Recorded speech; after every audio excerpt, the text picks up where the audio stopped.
네, 오늘 요한복음 17장 두 번째 시간입니다. 지난주에는 하나님 아버지의 영광을 드러내는 주제였고, 그리고 오늘은 이어지는 거룩함에 관한 이야기입니다. 자, 먼저 요한복음 17장 6절입니다.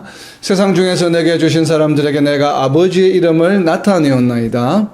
그들은 아버지의 것이었는데 내게 주셨으며 그들은 아버지의 말씀을 지켰나이다. 아멘. 자, 지난주에 우리가 하나님의 영광을 나타내고, 또 예수님은 하나님의 영광, 또 하나님은 아들의 영광을 나타내신다고, 이 영광을 나타낸다고 하는 것이 세상 가운데서 하나님의 이름을 드러내는 것이라고 했죠. 하나님의 이름을 나타내는 것이라고 했죠. 그러다 보니까 오늘 17장 6절에 보게 되면 내가 아버지의 이름을 나타내었나이다. 그 아버지의 이름을 나타내었나이다. 줄을 좀 쳐놓으세요. 혹시 영어 성경을 갖고 계시는 분 영어 성경을 보시면 다릅니다. 한글 성경에는 아버지의 이름을 나타내었나이다 했는데, 영어 성경을 보게 되면 이름이란 단어가 나오질 않죠. 그냥 I have revealed you. 하나님을 드러냈다는 것이에요. 그런데 지금 한글 번역에는 내가 아버지의 이름을 나타내었나이다라고 되어 있습니다. 헬라어 원문에도 이름이라고 하는 오노마라고 하는 단어가 없습니다. 그냥 reveal. 우리가 이제 보통 우리가 영어에 보면 뭘 이렇게 드러낸다고 할 때 파노라마라는 게 영화처럼 이렇게 모든 것을 이렇게 전시하듯이 보여주는 걸 말하잖아요. 그러니까 파노라마 영어 단어에 어원이 된 헬라어가 사용되고 있거든요. 그러니까 결국은 하나님을 파노라마식으로 이렇게 드라마처럼 쭉 세상 가운데 드러내 보였다는 의미예요. 그런데 그런 단어 동사 하나가 쓰이는데, 지금 여기에 보게 되면 한글 번역에는 아버지의 이름을 나타내었나이다라고 이야기했습니다. 그게 왜 그런가 하면 결국은 아버지의 이름 어디에 세상 가운데 드러내었다는 것이거든요. 지난주에 했던 것처럼 하나님께 영광을 돌렸다 이 말이에요. 그러니까 아버지의 이름이 세상에 알려지게 했다는 얘기거든요. 그래서 지금 번역을 내가 아버지의 이름을 나타내었나이다라고 이렇게 지금 번역이 된 것입니다. 그래서 아버지의 이름을 나타내었나이다라고 하는 것은 바로 무엇인가 하면, 그 대상이 누구입니까? 오늘 본문 내용에 보면 세상 중에서 내게 주신 사람들에게 아버지의 이름을 나타내었어요. 그러니까 지금 불신자들에게는 아버지의 이름을 나타낸 것이 아니죠. 물론 예수님께서 이 땅에 오셔서 공생의 사역을 하시면서 말씀을 다 전했습니다. 대중들에게. 그러나 그 말씀을 듣고 예수님을 믿고 따라온 사람들은 결국 어떻게 된 것입니까? 예수님께서 아버지의 이름을 그 사람들에게 드러낸 결과가 되는 것이죠. 그리고 예수님을 믿지 않고 예수님을 저버리고 반대했던 사람들에게는 하나님의 이름을 나타내는 결과가 나타나지 않은 것이죠. 그렇기 때문에 바로 그런 의미입니다. 결국은 아버지께서 예수님에게 주신 자들, 그들에게는 모든 사람 100% 하나님의 선택한 자들에게는 복음이 전해진 것이죠. 그렇기 때문에 그들에게는 하나님의 이름이 드러나게 되었어요. 왜? 복음의 결과가 맺어졌기 때문에 결국은 아버지 이름이 나타난 것이고, 이제 아버지 이름을 나타내었다는 그 대상은 바로 누구인가 하면 세상 중에서 내게 주신 사람들. 내게 주신 사람들 옆에다 적어 놓으세요. 요한복음 15장 19절입니다. 요한복음 15장 19절. 하나님 아버지께서 아들에게 주신 자들인데, 이것을 또 이제 다른 각도에서 보게 되면 요한복음 15장 19절에 내가 너희를 세상에서 택하였기 때문이다. 그러니까 예수님 택한 자라고 표현합니다. 예수님이 결국은 택한 결과가 된 것이죠. 왜냐하면 하나님 아버지께서 아들에게 주신 자들이기 때문에. 그러니까 하나님 아버지께서 아들에게 주신 자들 이퀄 무엇인가 하면 예수님이 세상 가운데서 택하셨다라고 하는 것이. 이것이 바로 택함, 우리가 셀렉션, 초이스, 초전이라고 하는 것이죠. 초전되었다는 것, 선택받았다고 하는 거죠. 선택받았다고 하는 의미예요. 선택받았다고 하는 의미는 하나님 아버지께서 이미 예정하셔서 구원하시기로 작정하신 사람들을 결국은 하나님의 때에 선택함을 받아서 구원에 이르게 된다고 하는 개념이 지금 여기에 들어가 있습니다. 그래서 17장 6절 전반부에 나와 세상 중에서 내게 주신 사람들, 이것은 바로 다르게 표현하면 내가 너희를 세상에서 택하였다라고 하는 표현이에요. 자, 그리고 아버지의 이름을 나타내는 것이라고 지금 한글 번역에 되어 있기 때문에 아버지의 이름을 나타내는 것이고 바로 영화롭게 하는 것이죠. 그래서 지난주에 했던 바로 요한복음 17장 4절의 내용입니다. 하나님 아버지를 아들이 영화롭게 하는 것이죠. 그리고 결국은 하나님의 이름을 세상 가운데서 나타내었다고 하는 것은 어떤 의미입니까? 하나님의 속성을 드러내었다고 하는 것이에요. 그래서 하나님의 이름을 사람들로 하여금 기억하게 하는 것입니다. 그렇다면 이렇게 예수님께서 복음을 전함으로 아들이 하나님께 영광을 돌리고 하나님의 아버지 이름을 하나님의 이름을 세상 가운데 드러낸 것은 왜 그렇게 했을까요? 우리가 이제 이것을 잘 이해를 해야 됩니다. 이해를 해야만 우리도 그렇게 할 수 있는 것이에요. 자, 하나님의 속성, 하나님 아버지의 이름을 나타내었나이다. 옆에다 적어 놓으세요. 출애굽기 3장 15절의 이야기입니다. 출애굽기 3장 15절에 보게 되면, 자, 출애굽기 3장 15절에 가게 되면, 하나님이 또 모세에게 이르시되 너는 이스라엘 자손에게 이같이 이르기를. 자, 출애굽할 때요. 출애굽할 때 모세를 통해서 하나님 아버지께서 이스라엘 백성들에게 하나님께서 선택하셨죠. 선민이죠, 선민. 더 초전이죠, 바로. 더 초전. 선택한 이스라엘 자손에게 이같이 이르기를 너희 조상의 하나님 여호와 곧 아브라함의 하나님, 이삭의 하나님, 야곱의 하나님께서 나를 너희에게, 나는 누구입니까? 모세죠. 모세를 너희에게 보내셨다 하라. 이는 나의 영원한 이름이요 대대로 기억할 나의 칭원이라. 지금 하나님의 영원한 이름을 대대로 뭐라고 이야기합니까? 기억해라고 하는 것이에요. 그렇기 때문에 지금 하나님께서 모세를 통해서 이스라엘 민족, 자기가 선택한 하나님의 백성들에게 무엇을 요구하고 있습니까? 하나님의 이름을 무엇하라고요? 기억하라는 것이에요. 그렇다면 오늘날 하나님의 백성들이 되는 우리는 어떻게 해야 되겠습니까? 하나님 아버지의 이름을 기억해야 되는 것이죠. 그런데 이 기억한다라고 하는 의미가 무엇인가 하면 그 옆에다 적어 놓으세요. 이사야서 52장 6절 말씀입니다.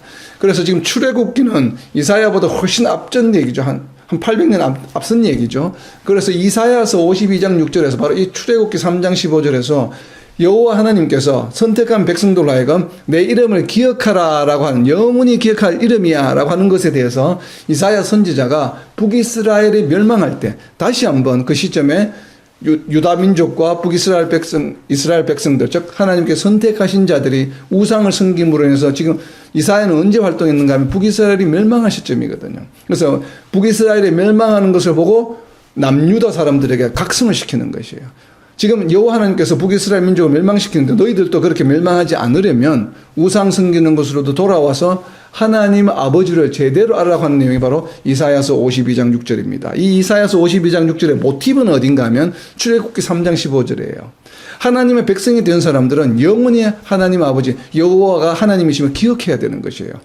바로 이사야서 52장 6절입니다. 그러므로 내 백성은 내 이름을 알리라. 그러니까 여호와 하나님의 이름을 누가 합니까? 우리가 오늘 요한복음 17장 6절에서 내가 아버지의 이름을 나타내었는데 그 대상이 누구라고요? 세상 중에서 하나님 아버지께서 아들에게 주신 자들이에요. 즉 누구입니까? 하나님의 백성들에게 아버지의 이름을 나타낸 것입니다. 동일한 말씀이죠. 이사야서 52장 6절에 그러므로 내 백성은 내 이름을 알리라. 그럼 하나님의 백성이 아닌 자들은 하나님의 이름을 압니까 모릅니까? 모르는 것이죠. 내 백성만이, 하나님의 백성된 자들만 하나님의 이름을 알게 되는 것입니다. 알리라. 그러므로 그날에는, 미래형으로 되어 있죠. 그러므로 그날에는 그들이 이 말을 하는 자가 나인 줄을 알리라. 내가 여기 있느니라. 메시아에 대한 이야기예요. 지금 하나님의 이름을, 그들이 이 말을 하는 자가 지금 여호와가 하나님이심을, 여호와의 이름을 세상 가운데 드러내는 그 자가 바로 누구인가 하면 나인 줄을 알리라 하는 것이에요. 여호와 하나님인 줄 알리라. 즉 누구입니까? 예수님이죠.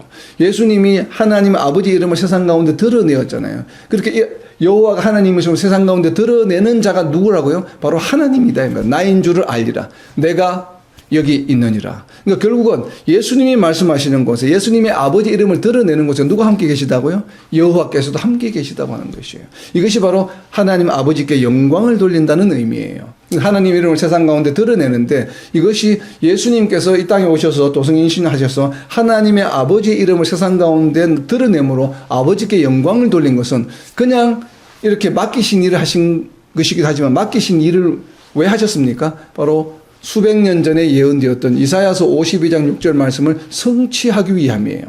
우리가 성경에 구약에 보면 많은 예언들이 기록되어 있습니다. 이 많은 기록된 예언들은 반드시 이루어지게 되어 있어요.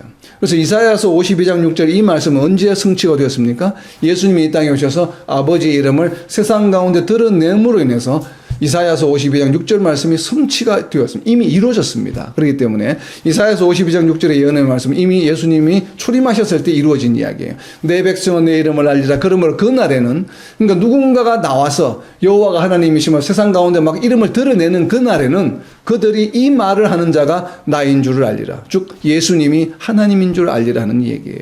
내가 여기 있느니라. 거기 함께 계시다고 하는 것입니다. 결국은 아버지와 아들이 하나라고 하는 얘기죠. 아버지와 아들이 하나라고 하는 얘기예요. 그래서 아버지와 아들이 하나가 된다는 얘기가 지금 뒤에 나오는 것입니다. 17장 후반부에.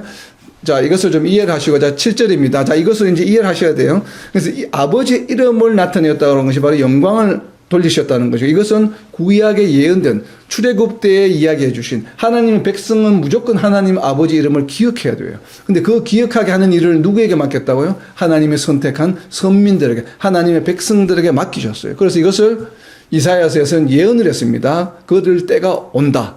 누군가가 하나님의 이름을 드러내는 때가 온다. 그 때가 언제인가 하면 바로 그 말을 하는 자가 바로 나다. 하나님이다. 나와 동격이다. 나와 동등한 자다라고 지금 예언하셨던 것이에요. 그래서 예수님께서 지금 하나님 아버지 이름을 사역 중에 드러내신 것입니다. 그러니까 예수님께서 하나님의 아버지의 이름을 드러내므로서 하나님께 영광을 돌렸다는 것은 이퀄 무슨 의미예요? 예수님이 바로 하나님이시다 이 말이에요. 자, 그 이야기가 이사야서 52장 6절의 말씀입니다. 자, 그리고 이어진 7절입니다. 지금 그들은 아버지께서 내게 주신 것이 다 아버지로부터 온 것인 줄 알았나이다. 나는 아버지께서 내게 주신 말씀들을 그들에게 주었사오며 그들은 이것을 받고 내가 아버지께로 나온 줄을 참으로 아오며 아버지께서 나를 보내신 줄도 믿었사옵나이다. 자, 여기 동사가 두 가지가 나옵니다. 안다는 것과 믿었다고 하는 것이에요. 누가? 아버지께서 아들에게 주신 자들. 그러니까 세상 사람들은 상관이 없어요. 아버지께서 정하셔서 아들에게 구원을 받도록 맡긴 이 자들에게는 두 가지 현상이 일어나는데 무엇인가? 아는 것과 믿음이 생기는 것이에요. 그럼 아는 것은, 안다고 하는 대상은 무엇입니까? 예수님이 아버지께로부터 나온 것이에요. 즉, 아버지께로부터 나온 줄을 참으로 아오며, 그 아옴의 목적어가 예수님이 아버지께로부터 왔다는 얘기죠. 그래서 아옴의 옆에다가 아버지께로부터 나온 줄 그 옆에 적어 놓으세요. 요한복음 1장 14절 이야기입니다. 요한복음 1장에 예수님의 정체성에 관한 이야기죠. 예수님의 정체성에 관한 가장 핵심적인 구절이에요. 요한복음 1장 14절입니다. 말씀이 육신이 되어 우리 가운데 거하심에 우리가 그의 영광을 보니 아버지의 독생자의 영광이요 은혜와 진리가 충만하더라. 바로 아버지의 독생자죠. 아버지께로부터 나왔다고 하는. 그러니까 아버지의 독생자의 영광이요. 영광이라고 하는 것이 무엇이에요? 세상 가운데 이름을 드러내는 것이에요. 그러니까 예수님이 하나님의 아들, 하나님께로부터 온 하나님의 아들이다라고 하는 것을 세상 가운데 드러내는 것이에요. 그것이 바로 요한복음 17장 8절에 있는 아버지께로부터 나온 줄을 참으로 아오며, 즉 예수님의 정체성에 대해서 정확하게 안다는 것이죠. 그리고 두 번째는 마지막 부분입니다. 8절에 아버지께서 나를 보내신 줄도 아는 것을 넘어서 이제는 뭐예요? 믿었사오며, 믿었다고. 그러니까 아는 것과 믿었다고 하는 것이에요. 결국은 예수님의 말씀이 전부 아버지의 말씀이다.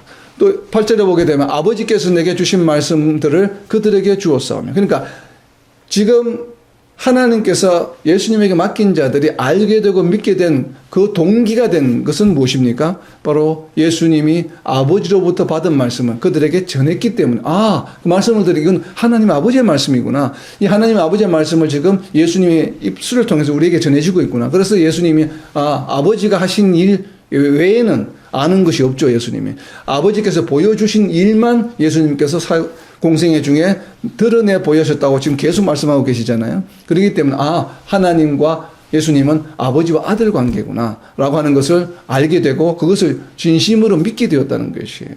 여러분이 만약에 2000년 전에, 지금이 아니고 2000년 전에, 우리가 지금 2000년간의 우리 인류의 역사가 예수님이 하나님이심을 너무나도 증명하는 사건들이 많이 있었기 때문에, 실증하는 것들이 많기 때문에 우리는 믿죠. 근데 여러분들이 만약에 2000년 전에 예수님이 처음 초림하셨을 때 같은 시대에 있었다고 한번 상상을 해보세요. 갑자기 어느 날 어떤 사람이 나타나서 하나님의 아들이다 그러면 그게 잘 믿어지겠습니까? 결코 쉬운 일이 아니죠. 물론 하나님 아버지께서 선택한 자들, 선택받은 자들에게는 그런 믿음이 생기겠지만, 그러나 정말 그런 축복과 그런 것을 받지 않는 사람, 또 더군다나 굉장히 세상으로부터 거부가 있고 핍박이 있는 상황 가운데서 그것을 믿는다고는 결코 쉬운 일이 아니에요. 그렇기 때문에 예수님이 전한 말씀을 하나님 아버지로부터 받은 말씀을 내가 전했다. 그리고 내가 하나님의 아들이다. 하나님이 보내서 왔다라고 이 모든 말을 듣고서 그대로 이것을 다 믿었다고 하는 것도 사실 대단한 믿음이에요. 그 당시 상황으로는. 그렇기 때문에 믿었사옵나이다 라고 했기 때문에 뒤에 이어지는 17장 9절 말씀이에요. 왜냐하면 지금까지는 예수님이 지금 함께 하고 계셔요. 예수님이 하나님 아버지께서 선택해서 아들에게 맡기신 자들과 예수님이 지금 3년 반 동안 함께 하셨어요. 그러면서 계속 믿음이 지금 확장되고 있어요. 주변 사람들에게. 예수님이 가시는 곳마다 자꾸 믿는 사람들이 늘어나고 있다 이 말이죠. 늘어나고 있는데 이제는 예수님이 떠나신다면 내일이 되면 고난을 받으시고 십자가에 죽으시고 또 부활하시고 40일 정확하게는 이제 오늘 이 말씀으로부터 42일 후가 되겠죠. 40일만 부활하신 후 40일 만에 승천하셨으니까. 그러면 42일 후에 이제 승천하시는데 그 승천하시고 나면 이 하나님 나라가 확장되는 세상 사람들에게 하나님의 영광을 드러내는 하나님의 이름을 세상 가운데 계속 드러내는 일이 멈춰지는 것이 아니잖아요. 예수님이 하셨던 것처럼 그것을 이어받아서 계속 이루어 나가야 되거든요. 그렇기 때문에 지금 이어지는 17장 9절의 말씀이 이어지는 것입니다. 17장 9절입니다. 내가 그들을 위하여 비옵나니 그들은 누구입니까? 아버지께서 아들에게 보내신 자들이죠. 그리고 예수님이 아버지께로부터 나온 줄을 참으로 알고 또 아버지께서 예수님을 보내신 줄도 믿는 자들이에요. 그들을 위하여 비옵는. 왜냐하면 그들이 알고 믿는 것으로 끝나는 것이 아니기 때문에 그래요. 내가 그들을 위하여 비옵나니 내가 비옵는 것은 세상을 위함이 아니요 내게 주신 자들을 위함이니이다. 그렇죠. 내게 주신 자들. 왜? 내게 주신 자들의 특징이 뭐예요? 두 가지가 알고 믿는 것이에요. 그러니까 알고 믿는 자들을 위해서 지금 기도하시는 것입니다. 왜냐하면 그들은 아버지의 것이로소이다. 왜? 하나님 아버지께 속한 자들이기 때문에. 결국 누구란 얘기입니까? 예수님과 같은 존재란 얘기예요. 예수님과 형제 되었다는 얘기입니다. 왜? 예수님도 하나님의 아들이요. 그리고 예수님을 믿음으로 하나님의 백성이 된 자들도 우리가 그리고 우리가 또 칭의한 다음에 뭐예요?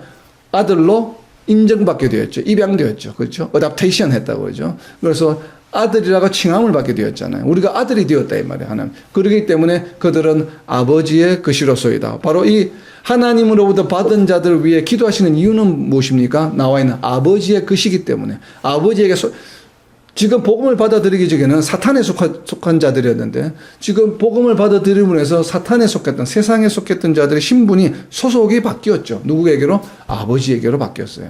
그렇기 때문에 이 아버지에게 속한 이 신분을 다시 옛날로 돌아가서 세상으로 속하거나 사탄에게로 돌아가지 않도록 하기 위해서 지금 기도하시는 거죠. 그죠? 그렇기 때문에 아버지의 것이기 때문에 기도합니다.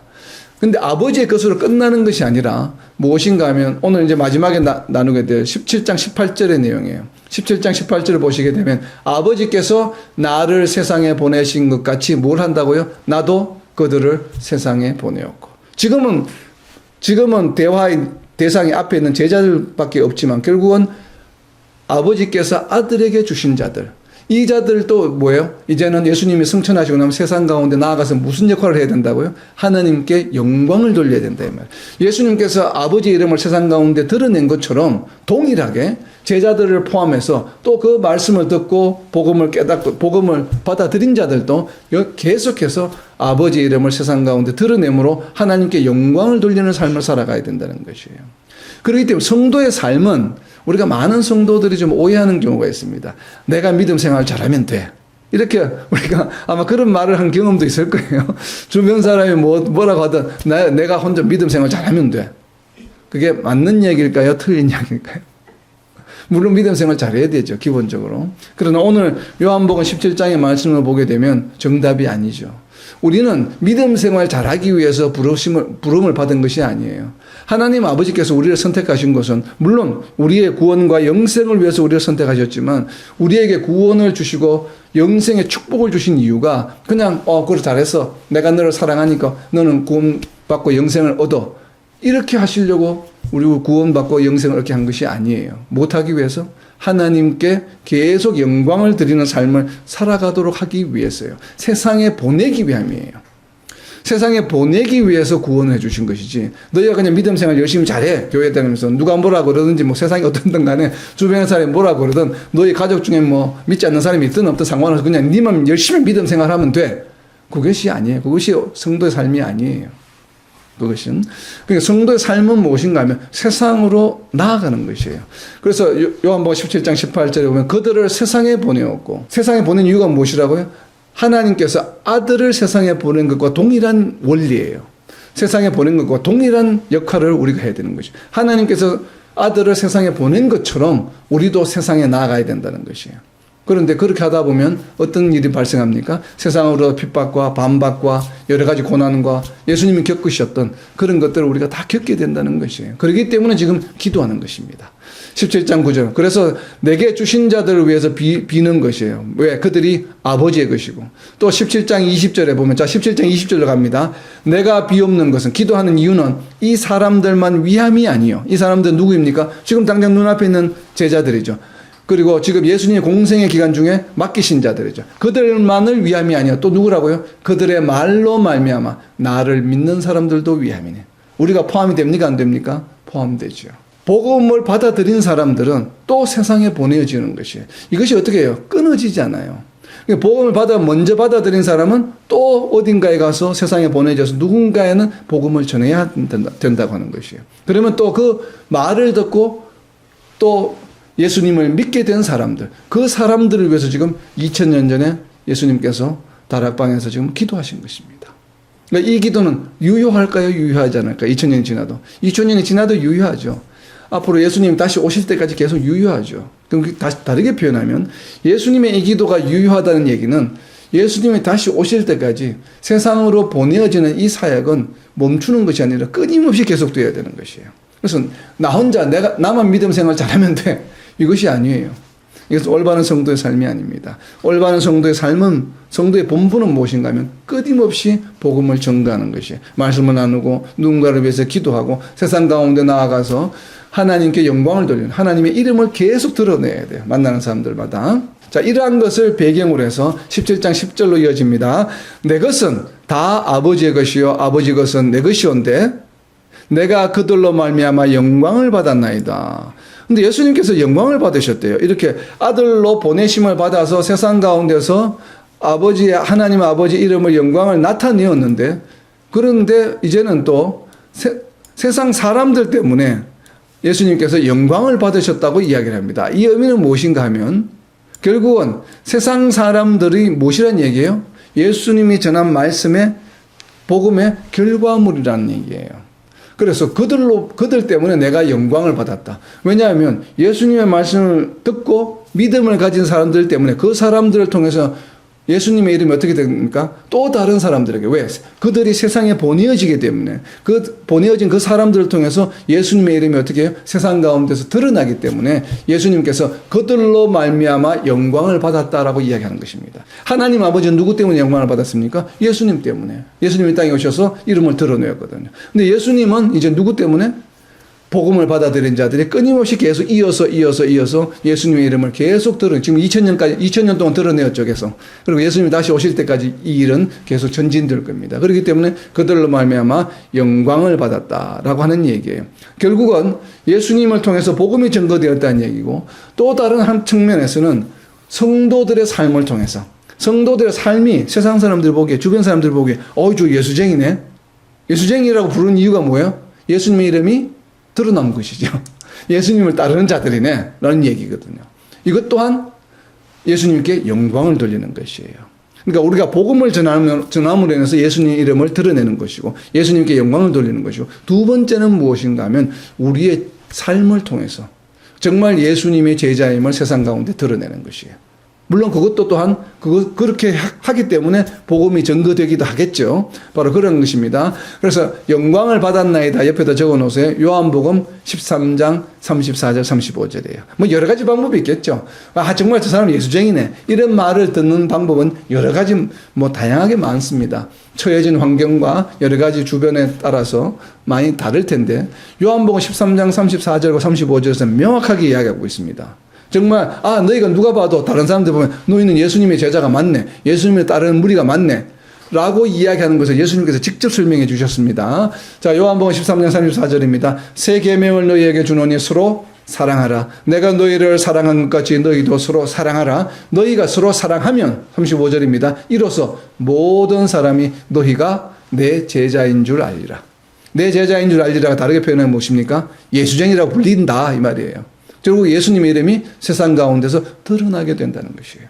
우리가 복음을 전하는 것도 한 가지가 있고, 그리고 예수님께 영광을 돌리는 두 번째 방법은 무엇입니까? 우리가 서로 사랑하는 것이에요.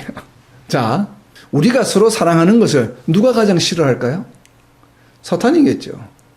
예수님의 이름이 세상 가운데 드러나는 것, 하나님 아버지의 이름이 세상 가운데 드러나는 것을 가장 싫어하는 무리들이 바로 세상의 권세요, 세상의 임금들이요, 사탄이에요. 그래서 사탄이 예수님의 이름과 하나님의 이름을 세상 가운데서 드러나지 못하게 하기 위한 가장 좋은 무기가 무엇입니까? 서로 사랑하지 못하게 하는 것이에요. 왜 교회에 다툼이 많은지, 서로 사랑하지 못하는지 이해가 됩니까? 왜? 사탄이 그걸 노리고 있기 때문에 그래요. 그러니까 세상 기준으로, 뭐 그 정도는 해줄 수 있어. 누가 뭐 돈 한 10,000원 빌려가서 떼먹었어요. 뭐 그거 가지고 사랑 안 할 수는 없죠. 얼마든 용서하고, 그냥 뭐 도와준 셈 치지. 사랑할 수 있죠. 사탄은 그렇게 공격하지 않습니다. 세상 사람들이 봐서 도저히 사랑할 수 없는 걸로 공격을 합니다. 그래야 사랑하지 못하기 때문에. 사탄의 궁극적인 목적은 무엇인가 하면 서로 사랑하지 못하게 하는 것이에요. 누가? 세상 사람들이 사랑하지 못하는 건 관심 없어요. 사탄은 이미 자기에게 속한 사람들이기 때문에. 누구를 사랑하지 못하게 합니까? 예수님께 속한 자들, 하나님께 속한 자들. 누구나 사람들이 보면 예수쟁이라고 불릴 만한 사람들이 잘 사랑하다가도 뭐예요? 사랑하지 못하게 만들 일을 반드시 만듭니다. 사탄은. 사랑이 강하면 강할수록 그 사랑을 깨기 위해서 사탄은 교회 공동체를 공격합니다. 우리가 이 원리를 이해하지 못하면 사탄에게 항상 집니다. 그래서 교회에 항상 분란이 끊이질 않죠. 그렇기 때문에 이 원리를 이해한다라면, 이게 사탄의 공격이구나 라고 생각한다면 사람을 사람으로 보면 안 돼요. 지금 저 사람이 하는 행동 뒤에는 저 사람이 하는 것이 아니라 사탄이 하고 있구나 라고 생각을 해야 됩니다. 왜? 그것을 우리가 어디에서 알 수 있습니까? 복음서에서 알 수 있죠. 사탄이 누구를 공격했습니까? 예수님의 첫 번째 사역이 무엇이었습니까? 사탄의 공격을 받는 것이 첫 번째 사역이었어요. 그죠? 우리는 이것을 명심해야 됩니다. 그걸 왜 복음서에서 가장 예수님이 이 땅에 오셔서 공생애를 하기 전에 가장 먼저 왜 사탄과 시험에 드는 그 장면을 기록하고 있을까요? 그것이 사탄이 가장 먼저 교회 공동체를 공격하는 무기가 되기 때문에 그렇습니다. 그래서 예수님이 이 땅에서 공생의 사역을 시작하기 직전에 사탄이 공격한 것이죠. 그래서 예수님이 뭘 보여주셨습니까? 조교 앞으로 해서 보여주셨죠. 어떻게 이길 수 있는지를. 그래서 끊임없이 사탄은 공격합니다. 교회 공동체를. 그 교회 공동체를 공격할 때마다 우리가 세상의 기준으로, 세상의 법정에서 그것을 해결하려고 하면 되겠습니까? 안 되겠습니까? 그래서 이미 세상의 법정에서 해결하려고 하는 시도 자체가 사탄에게 90% 넘어갔다는 얘기예요. 벌써. 사탄의 계략에. 그래서 결국은 싸우게 되고 파벌이 나누어지게 되고 싸우죠. 모든 교회가 동일하죠. 교회에 분란이 일어나는 것은 보십시오. 패턴이 다른 패턴이 있나? 모든 패턴이 동일합니다. 그건 왜 그렇습니까? 동일한 사탄이 공격하기 때문에 그래요. 사탄이 교회 공동체를 서로 사랑하지 못하게 하는 방법을 너무나도 잘 알고 있기 때문에 그래요. 그러니까 모든 것이 동일합니다. 항상 법정 분쟁이요, 파가 갈리고 싸웁니다. 이거는 초대 교회 때부터 있었죠. 고린도 교회 때부터 있었기 때문에 그건 원리입니다. 원리. 사탄의 원리. 아주 단순해요. 그런데 그것을 우리가 이해한다고 한다면 이제는 그런 사람을 부르지 않고 그 사람 뒤에 있는 사탄을 보게 되면 우리가 미워하지 않을 수 있는 가능성이 점점 높아지게 됐죠. 예수님 말씀하신 것처럼 사탄이 공격할 때 무엇으로 방어합니까? 세상의 논리나 세상적인 윤리나 세상의 도덕 기준이나 법정이 아니라 무엇으로? 하나님의 말씀으로 사탄을 대적해야 됩니다. 우리가. 그렇게 되면 용서하고 사랑할 수 있고 교회 공동체가 세상의 치탄으로부터 벗어날 수 있게 되죠. 그러면 서로 사랑할 수 있게 되는 것이에요. 사랑하게 되면 저는 뭐 담임 목사 저러는데도 교회 성도들이 분열하지 않고 서로 사랑하네. 그럼 뭐라고 부르겠습니까? 저거 정말 예수쟁이들이네. 이렇게 이야기가 나온다는 것이에요. 그렇게 되면 너희가 서로 사랑하면 비로소 모든 사람이, 여기서 모든 사람은 누구겠습니까? 35절에 성도들만 말하겠습니까? 아니에요. 모든 사람들이에요. 지구상에 있는 모든 사람들이에요. 세상 사람들조차도 교회에 어떤 저런 사람을 저렇게 교회에 두고 있어. 그런데도 서로 사랑하네.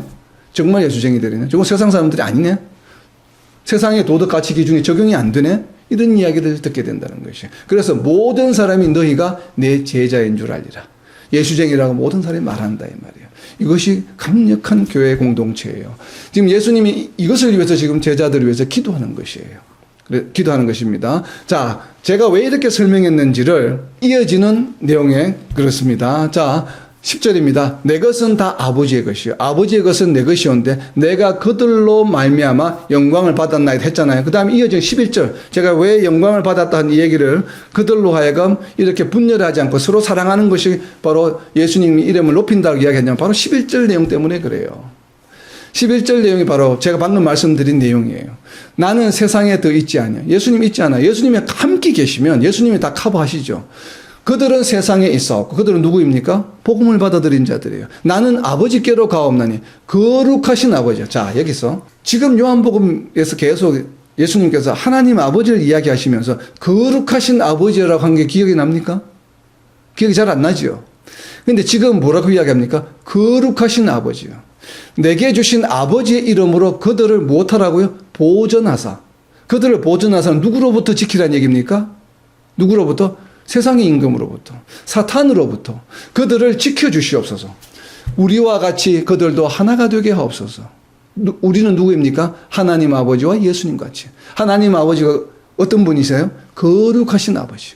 그러니까 우리와 같이 예수님도 어떤 분이에요? 거룩하신 분. 그래서 지금 하나님 아버지께서 내게 주신 자들, 복음을 받아들인 자들이 지금 어떻게 되었습니까? 예수님 믿음으로 인해서 죄사함을 받고 의롭게 되었고 거룩하게 되었죠. 그래서 이들이 어떻게 돼요? 거룩하신 아버지처럼 계속 그 거룩함을 어떻게 하라고요? 계속 유지하게 그들을 보존하사. 자, 보존에다 동그라미 치시고 보존에 동그라미 치셔서 앞에 거룩에다 화살표 해놓으세요. 왜 보존이란 말이 나오느냐는 것이에요. 왜? 신분이 바뀌었어요. 죄인에서 거룩한 존재로 예수님의 믿음으로. 그런데 이것을 누가 깨뜨리려고 해요? 사탄이.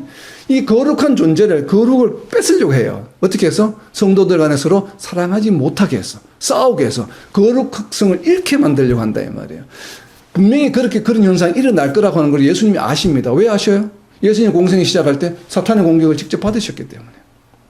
예수님이 사탄의 공격을 받으신 것처럼 예수님을 따르는 자들도 동일하게 사탄이 공격할 거라는 것이에요. 예수님을 공격하는 것처럼. 그런데 그것을 이겨내기 위해서는 그들이 할 수 있다 없다, 사람들의 성도들이 할 수 없다는 걸 예수님은 알고 계셔요. 그렇기 때문에 누구에게 지금 의탁합니까? 아버지께서. 그래서 보내주신 성령의 힘을 빌어서 그들을 어떻게 해요? 사탄으로부터 그들을 보존하사. 그래서 그 앞에 나오는 게 무엇이에요? 아버지의 이름으로예요. 자, 제가 In the name of Jesus Christ. 예수님의 이름으로 하는 의미가 무엇이라고 했습니까? 그냥 예수님의 이름으로 기도합니다. 이런 의미가 아니라고 그랬죠. In the name of Jesus라고 하는 것은 뭐예요? 예수님과 함께한다. 예수님과 동료다. 예수님 울타리 안에 있다 이 말이에요. 아버지의 이름으로는 무엇이에요? In God. 하나님의 울타리 안에서.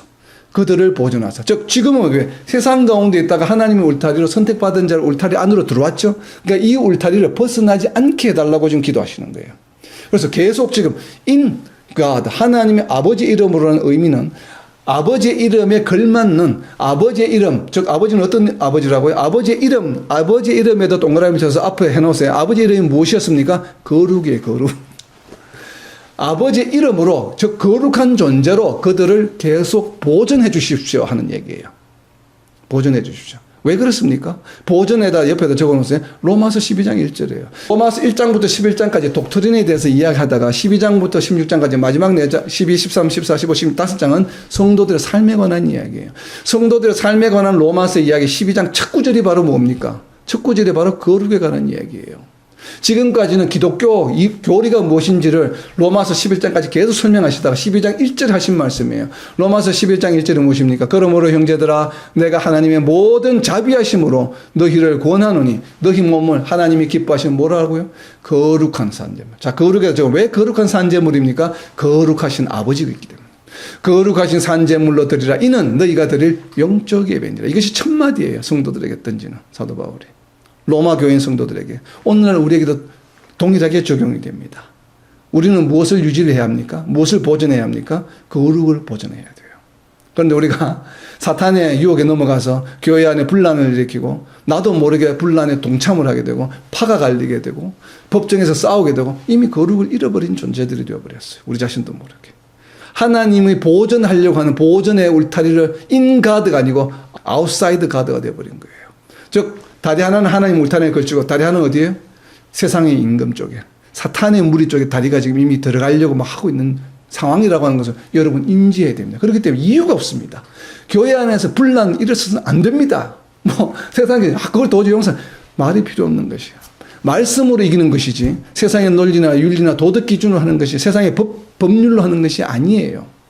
하나님의 말씀, 하나님의 말씀으로 예수님께서 사탄을 세 가지 방법을 이기셨잖아요. 무엇으로? 전부 말씀으로 이기신 거예요. 무슨 말씀으로? 예수님께서 말씀하신 요한복음 13장 35절 말씀으로 이겨야 됩니다. 너희가 서로 사랑하면 이로써 모든 사람이 너희가 내 제자인 줄 알리라. 너희가 서로 사랑하면 앞에 조건이 있습니까?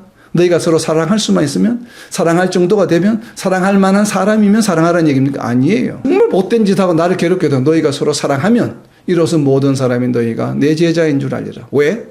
왜 제가 이렇게 해석합니까? 내가 너희를 사랑한 것 같이 서로 사랑하는 이유입니다. 예수님이 우리를 사랑하실 때 우리의 모습은 어땠습니까? 세상 막이었죠.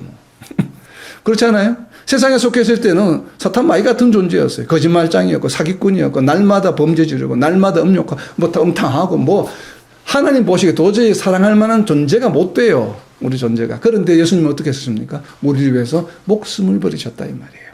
그래서 내가 너희를 사랑한 것 같이 이 말은 무엇인가 하면 사랑할 만한 정도의 사람이라서 사랑한 것이 아니라 이 말이에요.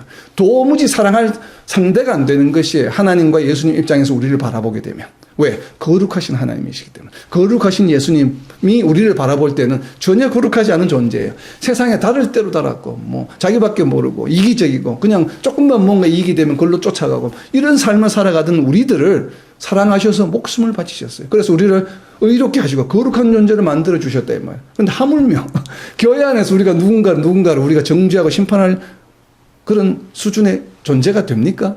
그렇다면 예수님께서 말씀하신 요한복음 13장 34절에는 내가 너희를 사랑한 것 같이 해당되지 않아요. 그렇기 때문에 사탄이 바로 이것을 노리는 것입니다.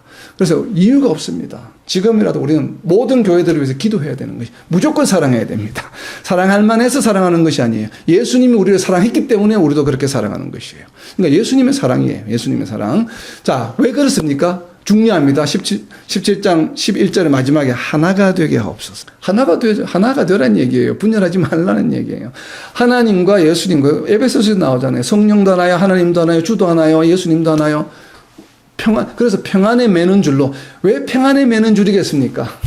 평안할 수 없는 도저히 상황들이기 때문에 그래요. 그래서 동아줄로 평안에 매줄 강제로 매라는 얘기입니다. 평안에 매는 줄로. 평안에 매는 줄로 너희가 하나가 되라는 얘기입니다. 그들도 하나가 되게 하옵소서. 왜? 도저히 예수님 보시기에 하나님 보시기에 하나가 될 수 없는 아주 거룩하지 못한 존재였는데 그들을 예수님께서 사역을 통해서 그들을 거룩한 존재로 만들어서 하나가 됐거든요. 그렇기 때문에 우리 교회 공동체는 어떻게 된다고요? 도무지 사랑할 수 없는 사람 같아요. 교인 같지도 않아. 성도 같지도 않아. 목회자 같지도 않아. 정말 저 사람은 도저히 세상 사람들보다 더 안 좋아. 윤리적, 도덕적. 그럼에도 불구하고 어떻게 해야 된다고요? 권면하고 바로 세워서 말씀으로 양육하고 기도하고 해서 올바른 길로 인도해야 된다는 거예요. 낙오되지 않게 한다는 거예요. 왜 그렇습니까? 왜 그렇습니까? 요한복음 17장 10절입니다. 내 것은 다 아버지의 것이요 아버지 것은 내 것이기 때문에 그렇습니다. 교회 공동체에 있는 안수를 받았던 세례를 받았던 자들은 누구의 것이라고요? 아버지의 것이기 때문에 내가 내게 속하다 내가 좋아한다 안 한다 결정할 권한이 우리에게는 없어요. 누가 하겠습니까? 하나님 아버지께 있어요. 하나님 아버지께서 쟤는 내 것이야 라고 이야기했습니다. 그렇기 때문에 하나님 아버지께서 내 것이라고 한 그 사람은 설사 살인자를 할지라도 사랑해서 하나님께를 인도하는 것이에요. 그래서 하나님의 공동체, 하나님의 백성으로 만드는 왜? 그가 아버지의 것이기 때문에 그래요. 그래서 사랑하는 것이에요. 그래서 내 자식을 죽인 자를 사랑할 수 있었던 것입니다. 우리의 목사님께서. 그래서 우리의 모범이 되잖아요. 그래서 바로 그런 것이에요. 그러니까 아버지의 것이기 때문에 아버지께 속한 자들이기 때문에 우리가 사랑하는 것이에요. 사랑할 만해서 사랑하는 것이 아닙니다. 그것이 바로 17장 11절에는 하나가 되게 하옵소서. 왜? 아버지의 것이 곧 나의 것이요. 나의 것이 아버지의 것이요. 그게 하나라는 얘기죠. 서로서로 이렇게 상호작용하는 것이죠. 자, 12절입니다. 자, 12절 제가 방금 말씀드린 바로 그 내용이에요. 내가 그들과 함께 있을 때에 내게 주신 아버지의 이름으로 그들을 보존하고 지켰나이다. 왜? 예수님이 계실 때는 예수님이 지키셨어요. 근데 이제 예수님이 가시고 나면 이제 지킬 자가 없기 때문에 기도하시는 것이죠. 그 중에 하나도 멸망하지 않고 다만 예외가 딱 한 명 있었습니다. 누구입니까? 멸망의 자식뿐이오니. 바로 누구입니까? 저녁이 되어서 밥 먹고 나서 밖에 나간 자가 있죠. 바로 유다죠, 유다. 유다. 이 멸망의 자식뿐이오니, 그러니까 인류 역사에서 하나님 아버지께서 예수님께 준 자들 중에 예외가 단 한 명 있습니다. 누구입니까? 멸망의 자식. 즉 유다입니다. 유다. 멸망의 자식이라 적어서 유다입니다. 가룟 유다. 뿐이오니 이는 근데 한 명이 딱 예외인데 이 한 명이 예외인 이유가 바로 무엇이에요? 성경을 응하게 하기 위함이에요. 그러니까 성경의 말씀이 이루어지게 하기 위함입니다. 구약에 예언된 이야기죠. 자, 이어진 13절입니다. 지금 내가 아버지께로 가오니 내가 세상에서 이 말을 하옵는 것은 그들로 뭐예요? 내 기쁨을 그들 안에 충만히 가지게 하려 함이니이다. 내 기쁨의 의미가 무엇입니까? 왜 예수님의 기쁨이 지금 우리 성도들의 기쁨이 되게 하기 위함이거든요. 예수님은 무엇 때문에 기뻐하십니까? 하나님께 영광을 드러내고 하나님의 이름을 세상 가운데 드러내는 기쁨이잖아요. 그죠? 그래서 하나님의 이름을 세상 가운데 드러냄으로써 그 얘기는 무엇이라고요? 예수님의 말씀, 전한 말씀을 듣고 믿고 복음이 증거되는 것이죠. 복음이 증거되면서 하나님께 영광을 돌리게 되니까 예수님이 기쁜 것이거든요. 근데 이 예수님이 누리는 이 기쁨, 복음의 열매가 맺어지는 것을 바라보는 기쁨. 그래서 바울 사도도 성도들을 위해서 항상 기쁘다고 바울 서신 시작할 때마다 계속 너희들로 인해서 내가 기쁨이 넘친다라고 바울 사도가 계속 이야기하는 이유가 무엇이에요? 바로 복음의 열매가 맺어지고 있기 때문에. 복음의 열매를 보는 것이 굉장히 기쁜 것이에요. 그죠? 왜 그렇습니까? 왜 그렇습니까? 복음의 열매가 맺어지는 것을 보는 것이 왜 기뻐요? 우리 오늘날 우리 성도들이 물어봐. 우리 교회 성도가 늘어나니까요. 또 우리 교회 성도가, 교회가 규모가 커지니까 우리는 즐겁습니다. 보통 이렇게들 많이 생각해요. 그래서 우리 교회 성장에 굉장히 좀 초점을 맞추는 경우가 많죠. 그래서 주변 교회에서 옆에 있는 교회에서 성도들 우리 교회로 옮겨오면 또 좋아하죠. 기뻐하죠, 성도들이. 사실 기뻐할 일들이 아니죠. 왜냐하면 교회가 성장한 것이 아니죠. 이쪽 교회에서 이쪽 교회로 왔기 때문에 하나님 보시기엔 똑같아요. 오히려 그 교회가 개정적으로 어려워지면 하나님께서는 좀 마음이 더 안 좋으시겠죠. 그래서 교회 간의 이동은 하지 않는 것이 원래 좋습니다. 오히려. 자, 여기서 지금 하나님께서 복음이 전해지는 것을 보고 예수님의 복음이 전해지는 걸 기쁘다고 하는 것은 무엇의 모티브가 있습니까? 창세기 1장이죠. 세상을 만드시고 하나님께서 뭐라고 말씀하셨습니까? 좋다. It is good. 보기에 좋았더라. 하나님께서 기뻐하셨어요. 세상을 창조하시고 기뻐하셨습니다. 그런데 세상을 6일 동안 창조하시면서 가장 기뻐하셨던 때가 언제예요? 바로 사람을 창조하셨을 때예요. 근데 그 사람이 누구입니까? 세상에 속한 사람이에요? 아니에요. 누구에게 속한 사람들? 하나님의 형상대로 만든 사람들. 형상대로 창조한 사람을 보고 심히 기뻐하셨습니다. 그것이 하나님 아버지의 기쁨이에요. 하나님 아버지 언제 기쁘시다고요? 하나님의 백성을 이 지구상에서 바라볼 때 기쁘신 거예요. 왜? 좋다라고 말씀하신다 말이에요. 그것이 이 세상을 창조하신 이유거든요. 왜 세상을 창조하셨습니까? 이 땅에 지구에 하나님의 형상을 닮은 사람들이 하나님의 나라를 하나님을 왕으로 섬기는 나라가 이루어지기를 원하시거든요. 그것을 바라보는 기쁨이 가장 기쁨이에요. 그래서 천국은 뭐예요? 희락이라고 이야기하는 것입니다. 천국은 기쁨이에요. 그것이 기쁜 것이에요. 그래서 예수님도 이 땅에서 하나님 나라가 확장되는 걸 보는 것이 가장 기쁜 것이에요. 근데 그런 기쁨은 누가 누리기를 원합니까? 바로 우리 성도들이 누리기를 원해요. 여러분 언제 가장 기쁩니까? 로또에 당첨되었을 때? 승진했을 때? 급여가 올랐을 때? 경제적인 이익을 얻게 되었을 때? 물론 기쁘죠. 그러나 우리가 성도들은 언제 가장 기뻐해야 된다고요? 이 땅에서 하나님 나라가 확장될 때. 옆에 있는 교회에서 우리 교회 성도들이 왔다고 기뻐하는 것이 아니에요. 그건 확장이 아니기 때문에. 언제 기뻐해야 된다고요? 복음을 모르는 자들에게 복음을 전하게 되었을 때. 그리고 우리 이웃에 있는 교회가 어떤 교회가 보면 청년부가 유년부가 막 성장하고 있어요. 그럼 그것을 바라볼 때 우리는 기뻐해야 돼요. 그죠?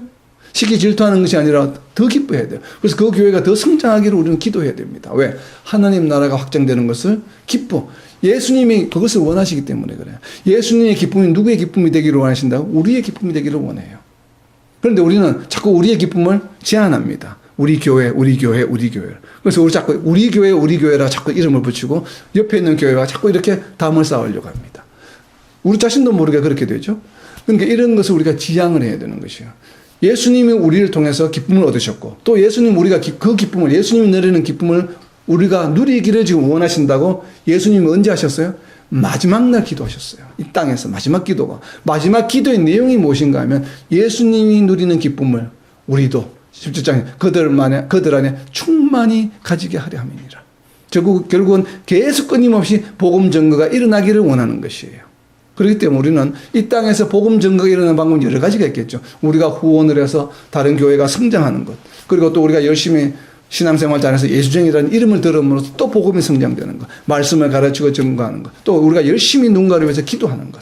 그죠? 바로 이런 것들이 전부가 예수님의 기쁨을 우리가 이 땅에서 누릴 수 있게 되는 것이에요. 자, 그들 안에 충만히 가지게 하려면 옆에다 적어 놓으세요. 내 기쁨 옆에다 적어 놓으세요. 요한복음 15장 11절입니다. 요한복음 앞에서 나왔습니다. 이 기쁨이 어떤 기쁨인지. 요한복음 15장 10절을 먼저 읽습니다. 내가 아버지의 계명을 지켜. 자, 예수님의 모범을 보이셨거든요. 내가 아버지의 계명을 지켜 그의 사랑 안에 하나님 아버지의 사랑 안에 거하는 것 같이 너희도 내 계명을 지키면 내 사랑 안에 거하리라. 내가 이것을 너희에게 이르면 내 기쁨이 너희 안에 있어 너희 기쁨을 충만하게 하려 함이라. 예수님의 기쁨을 제자들이 성도들이 충만하게 되는 것은 바로 무엇이에요? 전제 조건이 10절에 나와 있죠. 예수님의 사랑 안에 거하는 것이에요. 예수님의 사랑 안에 어떻게 거할 수 있습니까? 예수님의 계명을 지키면 예수님의 사랑 안에 거하게 되고 예수님의 사랑 안에 거하게 하려고 하시는 이유가 바로 무엇이라고요? 예수님이 누리는 기쁨을 우리로 하여금 우리도 누릴 수 있게 하기 위해서 예수님의 사랑 안에 거하라고 하는 것이에요. 결국은 다른 예수님의 계명이 무엇이었습니까? 내가 너희를 사랑한 같이 너희도 서로 사랑하라고 하는 것이에요. 이것을 사탄이 가장 싫어해요. 우리가 기뻐하는 것을 사탄이 가장 싫어합니다. 우리가 가장 기뻐하는 것은 바로 어떤 것이에요? 사탄이 분노하는 것이에요. 우리가 기뻐하기 때문에. 사탄이 막 기뻐하는 것은 무엇이에요? 우리가 멸망으로 가는 것을 사탄은 기뻐합니다. 그러면 우리는 어디에 서야 되겠습니까? 사탄이 기뻐하는 사탄의 기쁨에 설 것이냐, 아니면 예수님이 기뻐하시는 예수님의 기쁨에 설 것인가? 그거는 저와 여러분의 선택입니다. 어디에 설 것인가? 그런데 우리는 우리 자신도 모르게 사탄의 기쁨에 막 충실한 경우가 너무나도 많아요. 교회에 정말 분열이 있습니까? 오늘 이 시간부터 결단하시기 바랍니다. 무조건 분열을 멈춰야 합니다. 왜? 그것은 사탄의 기쁨에 속하는 일이기 때문에. 사탄의 기쁨에 지금 휘둘림을 당하고 있는 일이기 때문에. 예수님의 기쁨에 휘둘림을 당해야 돼요. 예수님의 기쁨에 충만해야 돼요. 그렇게 하려면 뭘 해야 된다고요? 내 사랑 안에 거하리라. 못하면 내 계명을 지키면. 계명이 무엇이라고요? 내가 너희를 사랑한 같이 너희도 서로 사랑하라고 하는 것이. 사탄이 가장 싫어하는 것입니다. 바로 17장 14절에 나오죠. 내가 아버지의 말씀을 그들에게 주어 싸우면 세상이 뭘 한다고요? 그들을 미워하여 싸우니. 왜? 서로 사랑하는 것을 미워하거든요, 사탄은. 바로 14절 내용이 그 이야기입니다. 내가 아버지의 말씀을 그들에게 주어서는 예수님 주신 말씀이 뭐예요? 내가 너희를 사랑한 같이 너희도 서로 사랑하라. 이 말씀을 주었거든요. 그러니까 세상이 싫어하는 거, 미워하는 거예요. 사탄이 가장 싫어하는 것이에요. 이는 내가 뭐예요? 세상에 속하지 아니함까지. 왜요? 세상에 속한 자들은 사탄에 속한 자들이거든요. 사탄의 기쁨에 속한 자들이거든요. 내가 세상에 속하지 아니함같이 그들도 사탄에 더 이상 속하지 않고 세상에 속하지 않고 이제는 뭐예요? 예수님의 기쁨 안에 속하는 존재들이 되었기 때문에 그래요. 그래서 세상 사람 사탄이 싫어하는 거예요. 그러니까 얼마나 단순한 논리입니까? 세상의 기쁨, 사탄의 기쁨에 속할 것인가? 예수님의 기쁨에 속할 것인가? 이 땅에 있는 저와 여러분 그리고 이 땅에 있는 모든 하나님의 백성들은 선택해야 됩니다. 날마다의 삶 가운데서 사탄의 기쁨에 속할 것인가? 예수님의 기쁨에 속할 것인가? 왜? 우리가 세상의 미움의 대상이 된다는 것은 이미 우리가 어떤 존재라는 얘기입니까? 예수님의 기쁨 가운데 있다는 얘기예요. 왜? 내가 세상에 속하지 아니한 같이 그들도 세상에 속하지 아니하고 예수님께 속했기 때문에 세상이 나를 싫어해요. 미워해요. 그래서 자꾸 서로 미워하도록 만듭니다.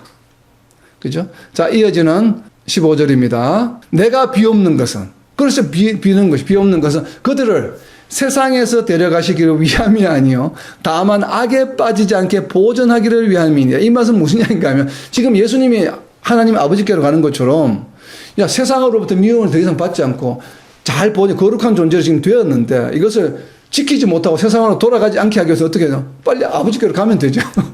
아버지께로 가면 뭐 사탄이 막 이거 어떻게 하겠어요? 이미 아버지께 갔는데. 그렇게 해달라는 얘기가 아니에요. 지금 예수님께서 기도하시는 거예요. 빨리 죽어서 하나님 아버지께로 지금 예수님처럼 가게 해달라는 얘기가 그 이야기. 그들을 세상에서 데려가시길 위함이 아니요. 뭐라고 이야기합니까? 다만 뭐 하지 말라고요? 자, 줄쳐놓으세요. 악에 빠지지 않게. 악에 빠지지 않게 보존하기를 위함이니이다. 자, 보존한다는 이야기가 결국 무슨 의미예요? 악에 빠지지 않게 해달라는 얘기예요. 사탄 마귀의 시험과 유혹에 넘어지지 않게 해달라는 얘기예요. 지금 누군가를 미워하는 마음이 여러분 안에 있습니까? 지금 악에 빠지려고 하는 순간이에요. 발을 지금 반쪽은 그쪽은 담고 있는 것이에요. 빼야 됩니다, 빨리. 빼야 돼요. 뭐요? 다만 악에 빠지지 않게 보전하기를 위함이니이다. 보전하기, 악에 빠지지 않게 보전하시기를. 그 옆에다 적어 놓으세요. 마태복음 6장 13절입니다. 마태복음 6장 13절이 무엇입니까, 여러분? 여러분, 날마다 하죠, 이거. 6장 13절. 날마다 외우죠. 마태복음 6장 13절입니다. 우리를 시험에 들게 하지 마옵시고, 다만 악에서 구하시옵소서. 주기도문이에요. 왜 예수님께서 이 주기도문을 주셨는지 이제 이해가 되죠. 그러니까 마태복음에 자세하게 배경 설명이 없습니다. 주기도문을 주신 배경에 대한. 하나님 나라가 이 땅이 이루어지기를 시작하고 그걸로 시작해서 다만 악에서 구하시옵소서. 이야기가 무슨 이야기예요? 지금 오늘까지 나눈 얘기예요. 거룩하게 된 존재를 계속 보존하게 해달라는 기도예요. 왜? 예수님께서 마지막 날 하신 유언과 같은 기도이기 때문에 그 기도를 우리가 지금 계속 반복하고 있는 거죠. 우리가 주기도문을 한다는 얘기는 무슨 이야기입니까? 예수님이 유언처럼 하신 마지막 기도를 우리가 지금 하는 것이에요. 왜? 예수님께서 그렇게 기도하셨기 때문에. 요한복음 17장 15절이잖아요. 다만 악에 빠지지 않게 보존하시기를 위함이니. 세상에서 데려가려는 얘기 아니에요. 세상 가운데 계속 살아가면서 세상 가운데서 계속 보냄을 받아서 복음을 증거해야 돼요. 근데 증거하는 가운데서 끊임없이 복음이 더 잘 증거되면 더 잘 증거돼서 뭐예요? 그것은 무너뜨리게 하려고, 서로 사랑하지 못하게 하려고, 교회 공동체에 더 심한 일, 도저히 입에 담을 수 없는 일, 세상 사람들이 보기에도 정말 차마 입에 담을 수 없는 일을 자꾸 일으킵니다. 왜? 악에 빠지게 하기 위해서. 공개 계속 일어나거든요. 사탄 마귀의 공개를 받는다는 얘기, 다르게 이야기하면 뭐예요? 아, 교회가 잘 성장하고 있구나. 이런 얘기예요. 성장하는 교회를 공격합니다. 항상 그래서 대형 교회들이 문제죠. 작은 교회에서 문제가 일어나는 거 본 적 있습니까? 사탄 마귀가 별로 관심을 안 둬요. 그러니까 별 문제가 없어요, 작은 교회들은. 꼭 큰 교회들이 문제가 되죠. 지역을 대표하는 교회라든지, 역사가 오래된 교회라든지, 반드시 공격을 당합니다. 왜? 사탄의 첫 번째 공격 대상이기 때문에. 그래서 예수님께서 마지막으로 제자들 앞에서도 기도하신 거예요. 다만 악에 빠지지 않게. 우리도 마찬가지입니다. 갑자기 여러분 성경 공부를 막 하고 싶습니까? 아, 성경 공부 열심히 해야지. 이런 마음이 막 듭니까? 그러면 기도하셔야 됩니다. 다만 악에 빠지지 않게 보존하여 주옵소서. 왜? 사탄의 공격을 준비하고 있습니다. 그런 사람들은. 평상시에 막 세상적으로 살아가는 사람들은 사탄이 공격 안 합니다. 뭐 지가 알아서 잘 사탄의 기쁨에 충실하게 있기 때문에.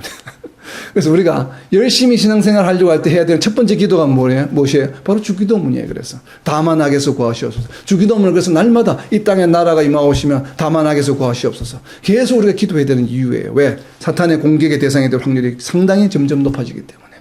우리의 신앙생활이 우리가 열정적으로 나아갈수록 주기도문을 열심히 해야 되는 이유입니다. 자, 16절입니다. 내가 세상에 속하지 아니함 같이 그들도 세상에 속하지 아니하였사옵나이다. 이제는 악하고는 완전히 거리가 담을 쌓았다 이 말이에요. 17절. 자, 그러니까 벌써 이제 이해가 되죠. 17절 얘기가. 그들을 어떻게 해요? 진리로 거룩하게 하옵소서. 아버지의 말씀은 진리니이다. 그러니까 거룩이 계속 보존되기를 원하는 거예요. 악에 빠져서 거룩이 훼손되지 않기를 원하는 것입니다.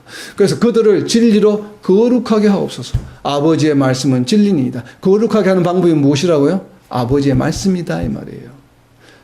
말씀으로 서로 사랑할 수 있다 이 이야기입니다. 자, 아버지의 말씀 옆에다 적어놓은 진리가 무엇이에요? 진리.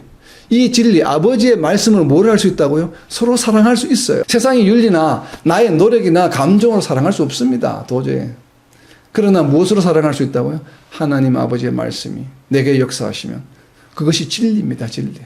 진리는 무엇이에요? 반드시 이루어지는 것이다 이 말이에요. 그래서 우리가 서로 사랑할 수 있게 된다 이 말이에요. 무엇 때문에? 하나님의 말씀으로. 그래서 진리로 거룩하게 하옵소서.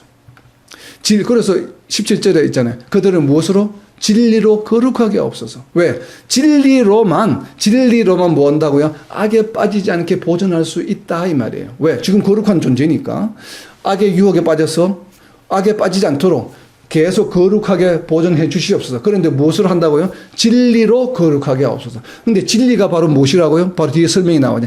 아버지의 말씀을. 그래서 17절 다시 적으면 어떻게 됩니까? 아버지의 말씀으로 거룩하게 하옵소서. 이 말씀이에요. 진리로 거룩하게 하옵소서. 진리가 무엇이라고요? 아버지의 말씀이 진리다. 다르게 표현하면 뭐예요? 아버지의 말씀. 그죠? 자, 아버지의 말씀에 동그라미를 치셔서 거룩에다 표시해 놓으세요. 화살표를 연결해 놓으세요. 그리고 결국 뭐예요? 아버지의 말씀으로 거룩하게 하옵소서. 우리의 능력으로 우리의 노력을 할 수 없습니다. 18절입니다. 아버지께서 나를 세상에 보내신 것 같이 나도 그들을 세상에 보내었기 때문에 사탄과 마귀의 공격을 많이 받을 겁니다. 복음을 전하는 일에 열중하면 열중할수록, 교회가 성장하면 성장할수록 악의 유혹에, 악에 빠질 확률이 점점 높아질 것입니다. 왜? 공격이 더 세워지기 때문에. 또 19절이면 또 그들을 위하여 내가 나를 거룩하게 하오니 이는 그들로 진리로 거룩함을 얻게 하려 함이니이다. 진리가 무엇이라고요? 아버지의 말씀. 진리에 동그라미 쳐서 17절에는 아버지의 말씀에다 연결해 놓으세요. 17절 진리를 아버지의 말씀. 아버지의 말씀으로 거룩함을 얻게 하려 합니다. 그러니까 말씀밖에 없는 것이에요. 그래서 예수님께서 공생에 시작하시기 전에 뭘 보여주셨어요? 사탄을 물리치는 방법을 보여주셨잖아요. 사탄이 주로 공격하는 세 가지. 유혹하는 거, 심중에 눈으로 유혹하는 거, 그 다음에 명예로 유혹하는 거, 그 다음에 하나님을 시험하는 거. 세 가지. 구약에서 이스라엘 민족, 하나님의 백성들 무너뜨린 세 가지예요. 우상과, 그리고 유혹하는 거, 아담을 무너뜨린 거, 탐심, 그죠?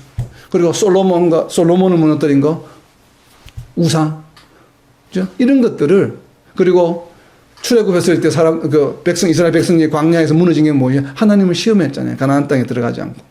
이 세 가지거든요. 구약에서 이스라엘 민족, 선택받은 민족을 사탄이 무너뜨린 세 가지예요. 아담을 무너뜨리고, 40년 광야 생활을 무너뜨리고, 왕국을 무너뜨린 거, 솔로몬을 무너뜨린 거예요. 이 세 가지를 예수님께서 어떻게 보여주셨어요? 말씀으로 물리치셨다는 걸 직접 보여주신 이유예요. 그것이 바로 무엇입니까? 19절. 진리로 거룩함을 얻을 수 있기 때문에 그렇습니다. 그것을 예수님께서 몸소 보여주셨죠. 진리로 거룩함을 얻게 한다는 것은 무엇이에요? 우리가 세상에 보냄을 받았기 때문에 그래요. 세상에 보냄을 받지 않고 그냥 수도원 가서 중세 때처럼 수도원에 가서 세상과 단절하고 살면은 악에 빠질 이유가 없죠. 세상의 유혹을 받을 일이었기 때문에. 왜? 그런 사탄이 공격하지 않아요. 왜? 복음을 전하고 있지 않기 때문에. 지 혼자 그냥 동굴에 들어가서 기도만 하고 있기 때문에. 세상에 영향을 주지 못하고 있기 때문에. 사탄이 관심이 없습니다. 그런 사람들에게는. 그러니까 공격을 받지 않죠.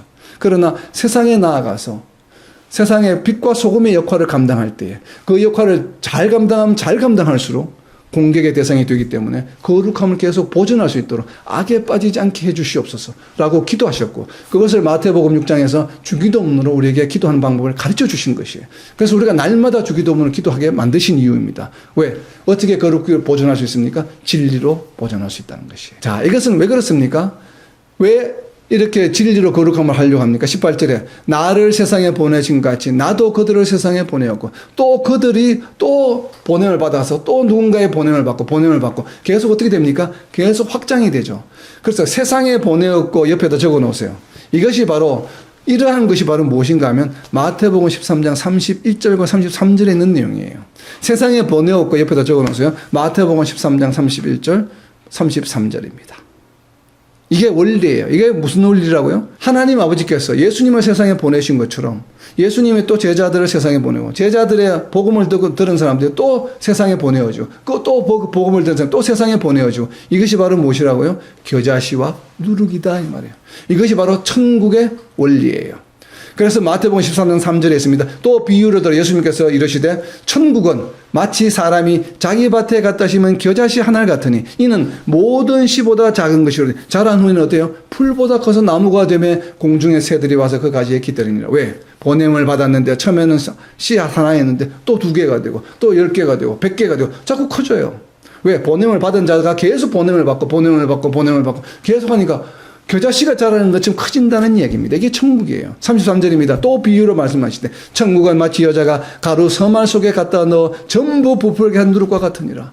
예수님이 누룩으로 이 땅에 오셨습니다. 그런데 12제자가 생겼어요. 이 12제자를 통해서 또 복음이 전거되었어요. 그 복음을 전해드는 자가 또 복음을 전거해요. 또 복음을 전거해요. 그래서 이 세상에 누룩이 전부 부풀게 한 것처럼 세상에 있는 모든 사람들을 부풀게 해요. 복음으로 돌아오게 하는. 그것이 극대화되는 것이 언제라고요? 바로 천년왕국이 이루어진다 이 말이에요. 세상 땅끝까지 복음을 전하는 이것이 바로 천국의 원리예요. 그 원리를 지금 요한복음 17장 18절에서 이야기하고 있는 것입니다. 아버지께서 나를 세상에 보내신 것이 나도 그들을 세상에 보내었고, 이것이 천국의 원리예요. 그렇기 때문에 우리는 그 천국의 원리에 순종하는 삶을 살아야 됩니다. 그것을 역행하는 삶을 살면 안 되겠죠.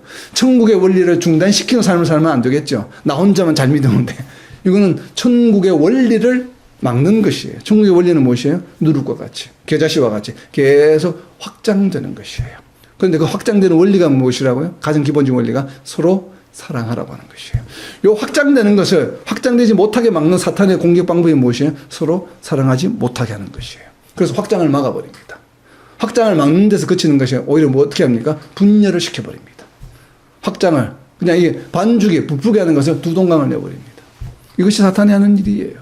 그래서 우리는 이런 영적 싸움에서 항상 승리해야 되는 거죠. 그래서 우리가 어떤 곳이든지 간에 특히 성도들 간에서는 다른 사람들에게 가서 부정적인 이야기를 하면 되겠습니까? 안 되겠습니까? 하나님이 가장 싫어하는 것이에요. 사탄이 가장 좋아하는 것이에요.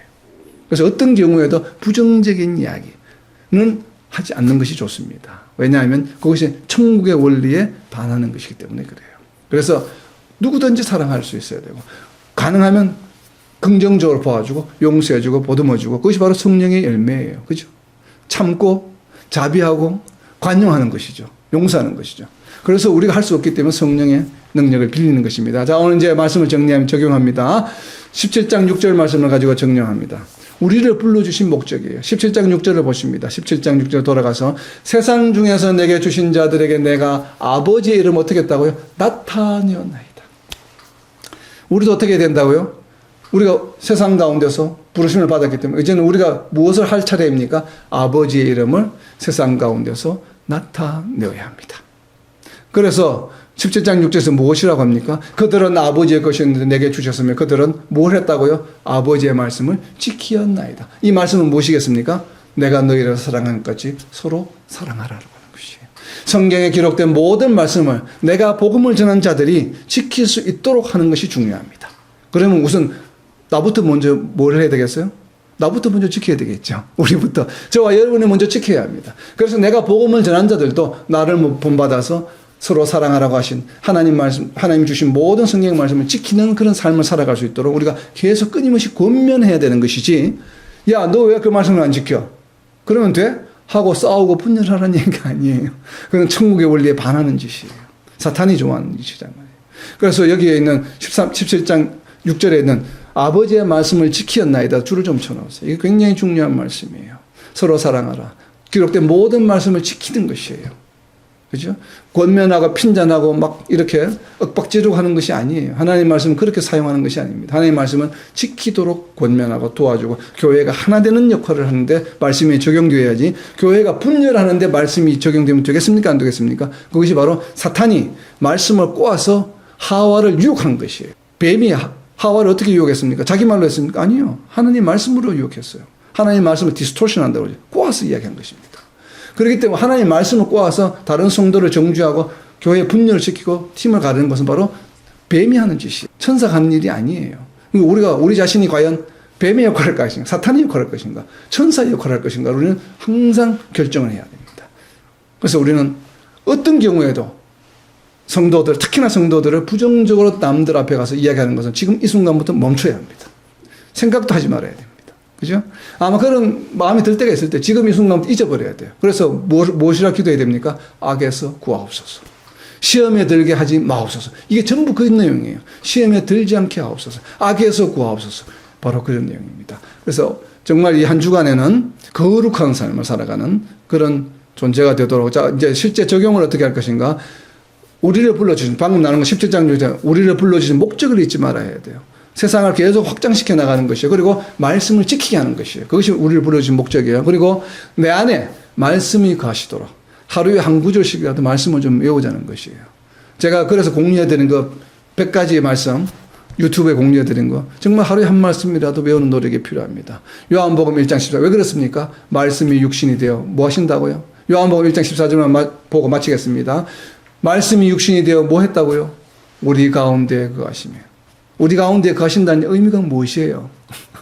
우리 가운데 거하신다는 의미가 무엇입니까? 우리 마음속에 뿌리를 내린다는 얘기예요. 하나님 말씀, 예수님의 말씀, 서로 사랑하라고 하는 말씀이 우리의 삶 가운데 근본이 된다 이 말이에요. 우리 가운데 거하시며 우리가 그의 영광을 보내요. 그제서야 뭐예요? 예수님의 이름이 어떻게 된다고요? 세상 가운데 드러나요.